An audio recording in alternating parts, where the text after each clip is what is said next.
नज़म अर्ज की है औसियां।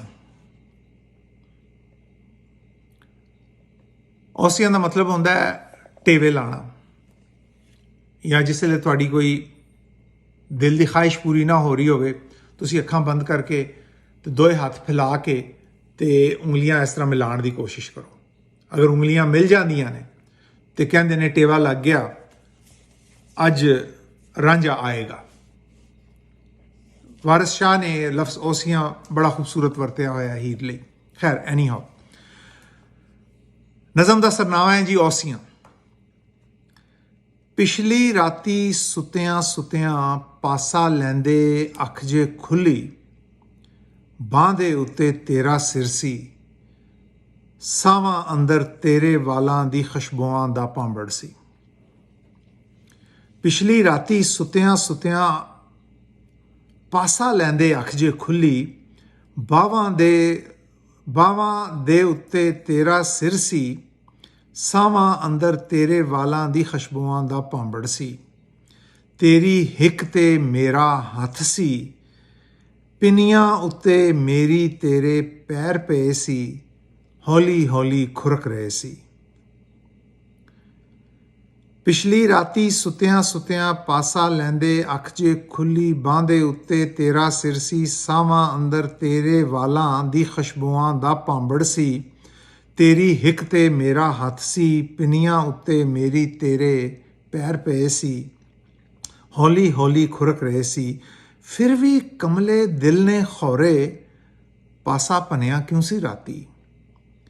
क्यों जे पासा भन के मैं फिर मुड़ के तकिया, बिस्तर खाली। खौरे केड़े पासे उठ के निकल गई से। तकिए उत्ते सिर तेरे दे भार दा टोया, टोए अंदर तेरे सावां दा भांबड़ सी। चदर उत्ते तेरे उठण दे कुछ हौले हौले नक्श बने सन, जेड़े हुण तक सहक रहे ने। फिर भी कमले दिल ने खौरे, पासा भनिया क्यों सी राती। क्यों जे पासा भन के मैं फिर मुड़ के तकिया, बिस्तर खाली। खौरे केड़े पासे उठ के निकल गई से। तकिए उत्ते सिर तेरे दे भार दा टोया, टोए अंदर तेरियां सावां दा भांबड़ सी। चदर उत्ते तेरे उठण दे कुछ हौले हौले नक्श बने सन, जेड़े हुण तक सहक रहे ने।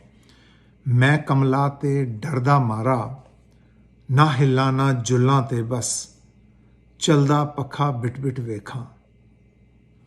पखा जापे जिवें चक्की, कूं कूं कूं कूं घुम रही ਏ। मेरे अथरू मेरे खून ते मेरे दिल नूं, दाणिਆਂ वांगर दलदे दलदे चुम रही ਏ। मैं कमला ते डरदा मारा, ना हिल्ला ना जुल्लां ते बस, चलदा पखा बिट बिट वेखां। पखा जापे जिवें चक्की, कूं कूं कूं कूं घुम रही ਏ।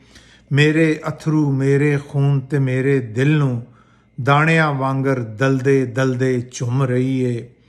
मैं एक साधु औतर जाना, ਉਸੇ ਥਾਂ ਤੇ ਲੰਮਿਆਂ ਪੈ ਕੇ, ਰਾਤ ਨੂੰ ਪੂਰੀ ਕੱਟਣ ਆਲਾ, ਇਸ ਭੁਲੇਖੇ ਦੇ ਵਿੱਚ ਹਾਂ ਕਿ ਖੌਰੇ ਕਿਹੜੇ ਪਾਸੋਂ ਆ ਕੇ ਫਿਰ ਤੂੰ ਲੰਮਿਆਂ ਪੈ ਜਾਏਂਗੀ। ਮੈਨੂੰ ਮੇਰੀ ਜੰਨਤ ਅੰਦਰ ਫਿਰ ਧਰੂ ਕੇ ਲੈ ਜਾਏਂਗੀ।